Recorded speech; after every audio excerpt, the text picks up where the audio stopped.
সৈয়দ মোহাম্মদ ফজলুল করিম রহমতুল্লাহ আলাইহি, আমি ফরিদউদ্দিন, হুজুরের সাথে আমার অনেক মাহফিল হয়েছে একসাথে। তা আমরা তো বলা মানুষ, হুজুরের আগে বয়ান করি, হুজুর পরে বয়ান করে। তা আমরা আর স্টেজ থেকে নামি না, স্টেজে বসে থাকি হুজুরের বয়ান শোনার জন্য।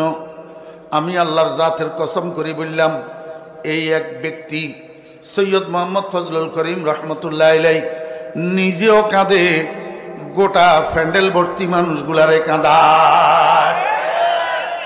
একজনের কান্দ নিয়ে গোটা মাহফিলের সমস্ত মানুষ কাঁদে। এটা কখন হয় জানেন? এটা তখন হয় যখন ওই উপরের থেকে ইশারা হয়, হাম তোমারে তুম হামারে হো চুকে, হাম তোমারে তুম হামারে হো চুকে, দোনো জানেবে সে ইশারে হো চুকে।